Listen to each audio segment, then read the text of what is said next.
Now, from Nebraska's trusted news source, this is Channel 8 News at 5.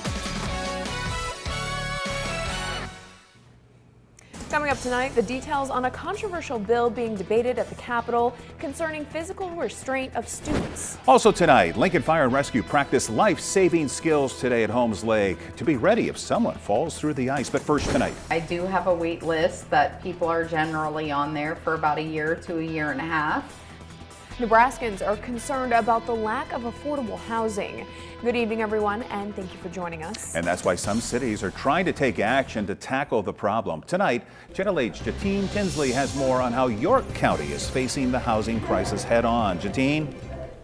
That's right, Rod. And according to Fannie Mae, around about 4 million shortages in housing persist in the United States, so much so that the Biden administration did design a plan to address this lack of affordable housing. As prices rise, the problem of affordable housing persists. The plan is intended to specifically address the lack of affordable housing units available across the nation. The name of that plan is the Housing Supply Action Plan, and its long-term goal is to add more options. The short-term goal falls back on local projects like York County Health Initiative that puts various plans in action to address the need. Community business manager from Vista's Meadow Grove, Andrea Gray, manages an apartment complex that offers affordable housing, but she says the availability is scarce. There is a shortage of housing here in York. I do have a wait list that people are generally on there for about a year to a year and a half. By the time I do start calling people, they've actually purchased homes because of the shortage of housing. And when it comes to affordable housing, providing more affordable housing, it hits the full spectrum, from our senior population to younger families and couples. And tonight, when you join us back here at 6 o'clock, we're going to dive into the senior housing crisis. As seniors face issues too, they want more amenities in their affordable housing. They want Wi-Fi. They want in-home units with washer and dryer. They also want connected garages. Back to you in the studio. And as we said, this is not just a problem in the York County area. It's all over the place. So we'll look forward to your story at 6 o'clock. Thank you so much, Jatine. Next, let's check in with Chief Meteorologist Rusty Dawkins. Rusty, we just got through one storm, and now we're talking about another possible round of snow for some this weekend. Yeah, we're once again right on the edge of a potential storm. It seems like Mother Nature just loves to mess with us a little bit. So Lincoln and southeastern Nebraska on the southeastern or the northwestern fringe of this storm. You can see the southeastern corner of the state is under a winter weather advisory for Saturday morning through Sunday morning. Most of this, however, is into parts of Kansas. So there's kind of a lot to go through. Right now, nothing's really happening. So that storm system is for Saturday into Sunday. We'll talk more about that in a few minutes. Right now, though, mostly sunny to partly cloudy skies, a few more clouds just off to the west. But look at that sunset in Beatrice. Schoen's Roofing at 6th Street and Perkins showing just a lot of sunshine as the sun is going down. Temperatures are kind of cooling off. Still fairly mild in some spots, though. 33 in Beatrice, 35 in Wymore. A little cooler the further north and west you go, where temperatures started off close to 0 in parts of central and western Nebraska. They bounced back rather nicely in the middle and upper 20s and the lower 30s in southeastern parts of the state. The wind is very calm, so that helps. Even though it was kind of a chilly day today, at least there wasn't a wind. It was actually kind of nice out there. And we melted off some of the ice on our camera. Not all of it, obviously. 28 degrees through 6 p.m., 25 degrees by 8 p.m., and 22 degrees by 10 o'clock this evening with just a light west wind at 5 to 10 miles per hour. We are going to see warm enough temperatures, I think, over the next couple of days that some of that ice should melt off of our lens. More on that in just a few minutes. Sounds good, Rusty. Thank you very much. And Nebraska state troopers responded to more than 400 weather-related incidents across the state over the last 2 days. They responded to 42 crashes and helped around 385 motorists who maybe slid off the road or they got stranded in the snow. Troopers want to remind all of us to keep a winter emergency kit in our cars. Also, check out the 511 map before you go anywhere. Drivers, if you do need help and you're out there on the road, you can always call star 55 for the Nebraska Highway Helpline. And earlier today, Lincoln Fire and Rescue crews were taking part in an ice rescue training. That's right, and they do this training every year. Today they were at Holmes Lake practicing this life-saving skill. We're going to wrap this around you, okay?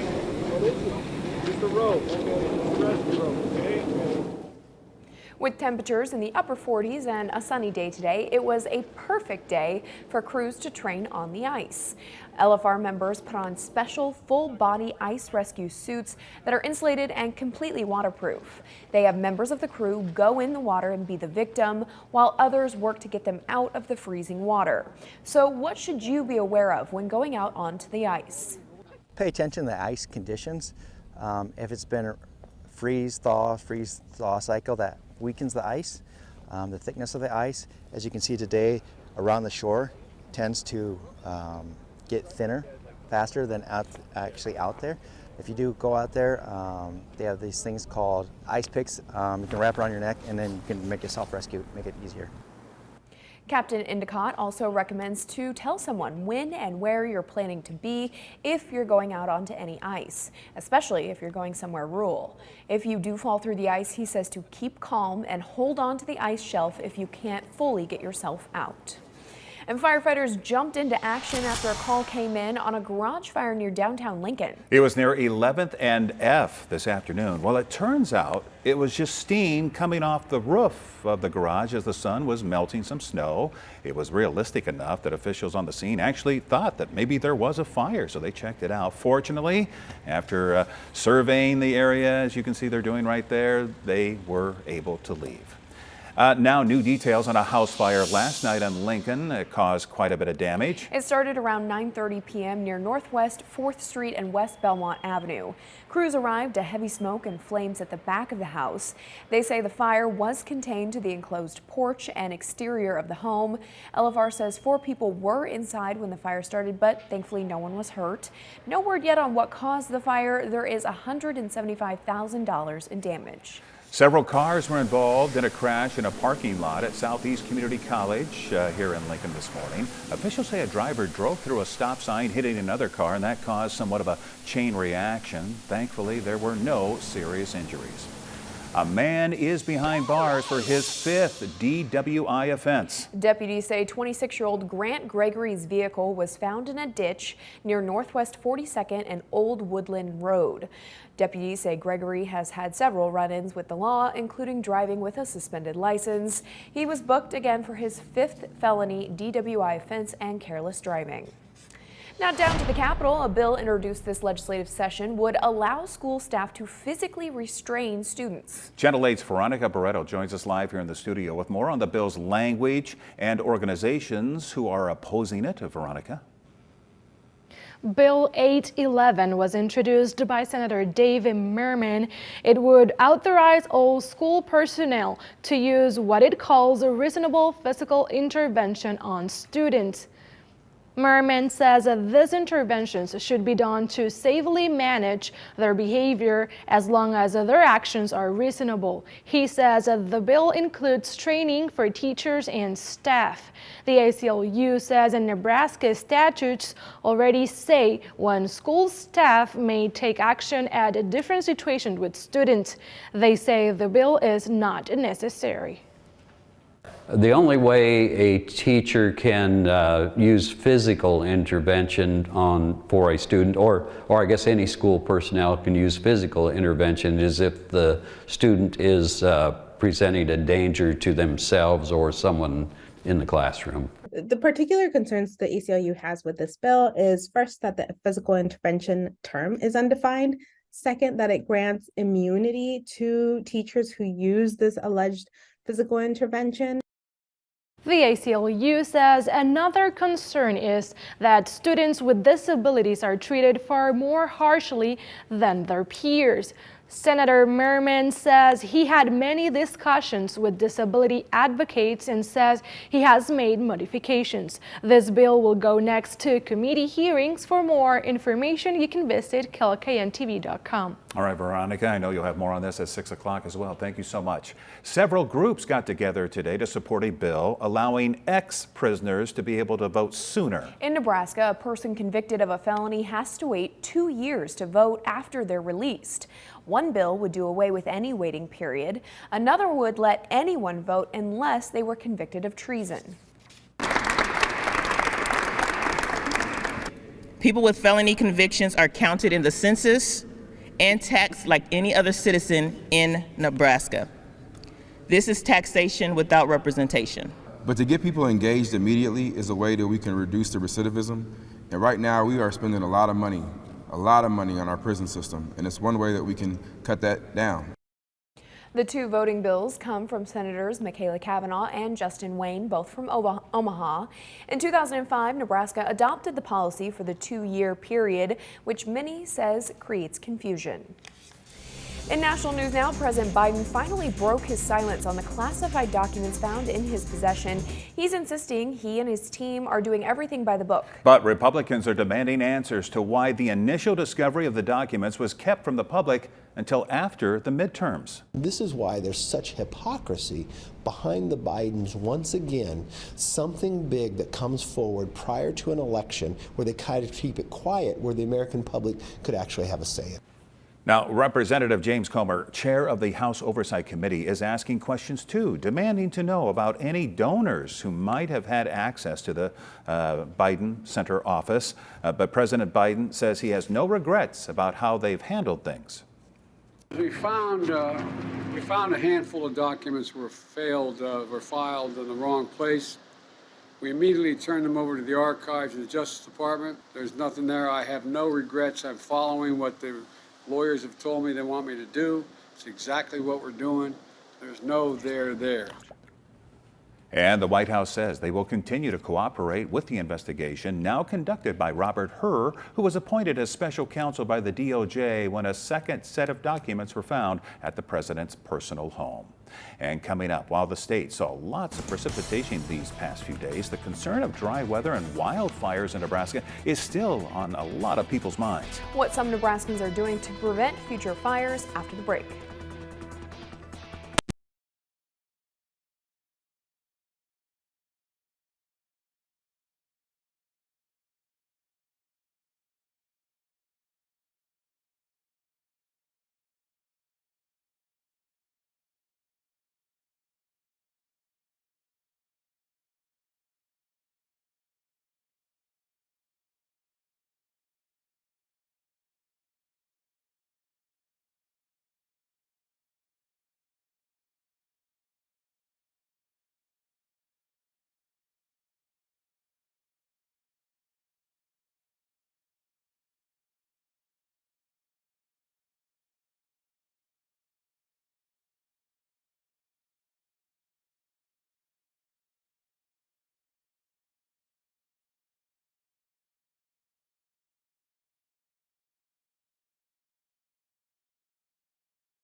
Ranger District says they have successfully completed pile burns. Here's a look at a photo that they shared on social media. By completing a pile burn, the hope is to eliminate and reduce hazardous fuels to help with suppression issues during fire season. Authorities are warning people in the area, again in northwest Nebraska, to not be alarmed if you see smoke. But even with the recent precipitation, fears of another dry summer and wildfires linger in many Nebraskans' minds.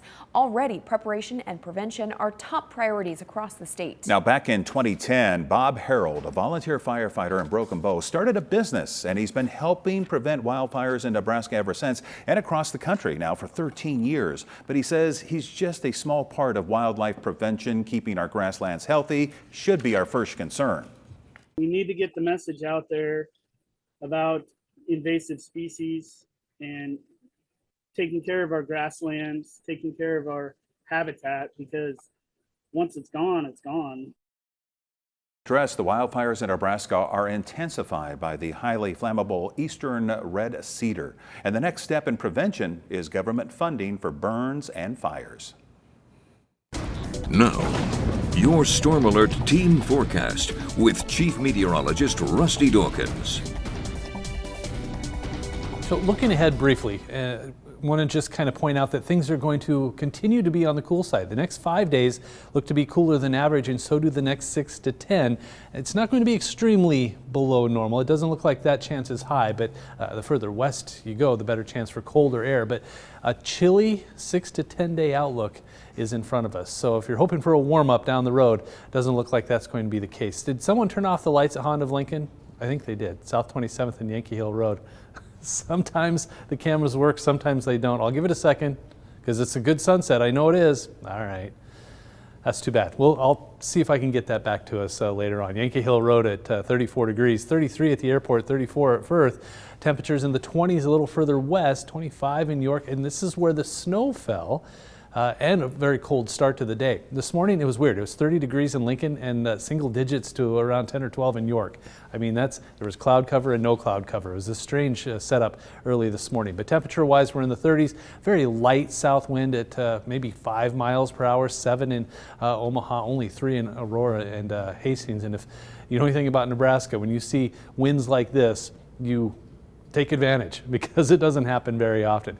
Winter weather advisory Saturday into Sunday. So it kicks in, and just the bottom southeastern corner of the state does not include Lancaster County, but it's close. And most of the storm is going to be in Kansas. But this is just kind of a heads up that there may be some minor accumulations in the southeastern corner of the state. Nothing out there right now. In fact, a lot of sunshine going on and just some cloud cover off to the west. But here's the storm system just now getting out of the Rocky Mountains towards Interstate 40 and the I-25 interchange. That will start to make its way towards us. So Stormcast is set up like this. There it is. And notice most of this is south, as of Saturday morning, is south of the Kansas-Nebraska border. It churns away and tries to push up into that southeastern corner of the state. So this is why that winter weather advisory is out there. Again, most of this snow is going to be into parts of Kansas, but it tries to push up just enough that the National Weather Service said, you know what, just a heads up, just in case this pushes north a little bit, there may be some minor accumulations. Might even see a raindrop mix in every now and then. Icing not a problem this time with this particular storm. And then by 5 p.m. Saturday, tries to push up just a little bit more. So any nudge to the north, and we could see some snow from about I-80 south, but we would be on the very northern fringe of this storm. A couple of flurries trying to linger into Saturday night, and that should be about it. So because of that, I've got about a trace to the north of I-80, about trace to maybe 1 inch. If this pushes north far enough, which it doesn't look like it will, but you know, models have not been our friend lately. So just in case, along Interstate 80, about trace to 1 inch and a trace to 2 inches, a better chance for snow on the very southern fringe along the Kansas-Nebraska border. So, I mean, we'll take the precipitation. That's fine. If Mother Nature wants to give us a little rain-snow mix and maybe just snow, I think that's probably fine. Middle and upper teens to around 20 degrees tonight. I think for Lincoln, a little patchy fog, slowly warming up. I think 20 degrees will drop to around 20 by midnight and then maybe creep up a degree or two by early tomorrow morning. And then tomorrow afternoon, we're looking at temperatures that should be close, maybe closer to normal. 31 degrees, we should be around 35, 36. So still a little cooler than average. 31, mostly cloudy, some snow possible the afternoon into the evening hours, and then just a quiet but cool day on Sunday. Another chance for some light snow on Monday with temperatures around 33 degrees. And remember at the beginning of weather, I was talking about how the 6 to 10 day forecast is cooler than average. Well, there it is. Temperatures in the middle and upper 20s, maybe 30 degrees for that 6 to 10 day outlook. So a chilly 10 days ahead, a very January kind of forecast with just a couple of chances for some light snow. Absolutely. All right. Thank you, Rusty. Thank you for keeping us updated. We've been sharing viewer photos all week of what folks were seeing in their area after the big winter storm. Ooh, that's cool. Check out this cool ice formation. I love how the lights up there, the rope lighting, gives it a nice little glow.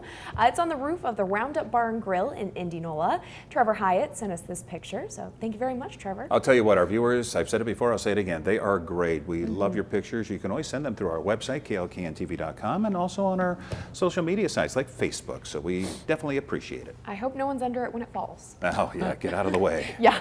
All right, it was a positive day on Wall Street to end the work week. The Dow gaining 288 points. The Dow gaining 331 points, NASDAQ gaining 288, S&P adding 74. Here are your numbers. You're watching Channel 8, Nebraska's trusted news source.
Finally tonight, a monstrous toad found in Australia may be a world record-breaking whopper of a hopper. Park rangers in Conway National Park say they gasped when they spotted this enormous cane toad. It weighed in at nearly 6 pounds, which could be a record.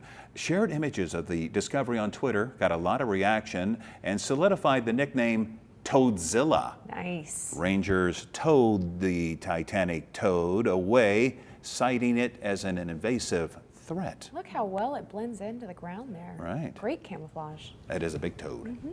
All right, finally tonight, let's go to Chief Meteorologist Rusty Dawkins with one final look at your forecast. Rusty? I'm told that the forecast is a pretty hoppin' good one. Oh, I nice, apologize. nice. Whopper, whopper. Jeez. Hey, we got some snow though in the forecast. Any kind of precipitation, because I don't know what Megan was doing there just for a second. None of us do. Okay, good. Come on. Well, I'm glad I'm not alone there. We have temperatures that are going to be on the chilly side for the next few days, but right now it's not bad out there. If you can get outside, the wind is light, the temperatures are chilly, sure, for January, but we've got partly cloudy skies to the west, mostly clear skies to the east. A very quiet night. Here's your Lincoln forecast. A chance for snow on Saturday, the second half of the day. First half of the day, just mostly cloudy. Temperatures around 31, 30 degrees on Sunday. Just a quiet and chilly day. Then another chance for some light snow on Monday with temperatures around 33 degrees. Here's a closer look at your Saturday forecast. Waking up early in the morning to around 20 degrees, maybe a degree or two warmer than that. A calm wind and cloudy skies through noon, and the wind does not pick up much tomorrow. So even though temperatures are going to be a little on the cool side, that lack of wind is likely going to make it feel a lot better. Temperatures try to get into the lower 30s, so maybe very slow melting from some of those icicles dangling from the trees, and then a little light snow tries to kick in the second half of the day. It doesn't look like it'll be a lot of snow, but the chance is there. We'll keep an eye on it. All right. Thank you, Rusty, as always. And thank you for joining us. World News Tonight is up next, and we'll see you right back here at 6 o'clock. Have a great night.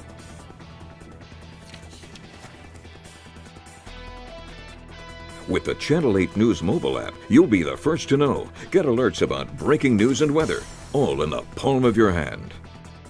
Need a better night's sleep? Come see us. At Comfort Made Mattress Factory, our custom-made mattresses are built to your needs, backed with a lifetime comfort guarantee. Closed caption.